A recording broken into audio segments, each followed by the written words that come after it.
Assalamualaikum warahmatullahi wabarakatuh.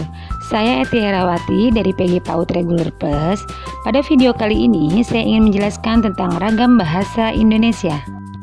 Ragam bahasa Indonesia adalah variasi bahasa menurut pemakaian yang berbeda-beda menurut topik yang dibicarakan, menurut hubungan pembicara, kawan bicara, orang yang dibicarakan, serta menurut medium pembicara. Pemakaian bahasa Indonesia digolongkan menjadi dua jenis, yaitu baku dan tidak baku. Seperti halnya ketika kita berada dalam situasi resmi, maka kita akan menggunakan bahasa baku. Sedangkan apabila di tengah pasar atau di rumah sendiri, maka tidak harus menggunakan bahasa baku. Ditinjau dari media atau sarananya, ragam bahasa terdiri dari 1. Ragam bahasa lisan. 2. Ragam bahasa tulisan. Ragam bahasa lisan merupakan bahasa yang dihasilkan melalui alat ucap dengan fonem sebagai unsur. Sedangkan ragam bahasa tulisan merupakan bahasa yang dihasilkan dengan menggunakan tulisan atau rangkaian huruf sebagai unsurnya. Fungsi ragam bahasa.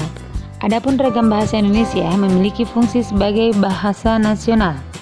Fungsi-fungsi tersebut adalah 1. Menyatukan berbagai bahasa di Indonesia. 2. Simbol kebanggaan nasional. 3. Simbol identitas bangsa. 4. Pemersatu antar kelompok atau etnis. 5. Alat pemersatu adat dan budaya antar daerah. Bahasa Indonesia juga digunakan sebagai bahasa negara. Fungsi dari bahasa negara adalah 1. Bahasa resmi negara. 2. Bahasa pengantar pendidikan. 3. Alat komunikasi di tingkat nasional untuk kepentingan pembangunan. 4. Alat pengembangan ilmu pengetahuan dan teknologi. Jenis dan ciri ragam bahasa. 1. Berdasarkan media. 2. Ragam lisan. 3. Ragam tulis. 4. Ragam bahasa berdasarkan standar. 5. Ragam bahasa Indonesia berdasarkan cara penutur. 6. Ragam bahasa Indonesia berdasarkan topik pembicaraan. Jenis dan ciri ragam bahasa. 1. Ragam bahasa berdasarkan media. Ini dibagi dua menjadi lisan dan tulisan. 2.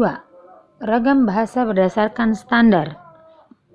Topik yang dibahas, hubungan antar pembicara, medium yang digunakan, lingkungan atau situasi saat pembicara terjadi. 3. Ragam bahasa berdasarkan cara pandang penutur. Apabila dilihat dari cara pandang penutur atau pembicaranya, ragam bahasa Indonesia dibedakan menjadi 4. Ragam dialek, ragam terpelajar, ragam resmi, dan ragam tak resmi. Keempat, ragam bahasa Indonesia berdasarkan topik pembicaraan.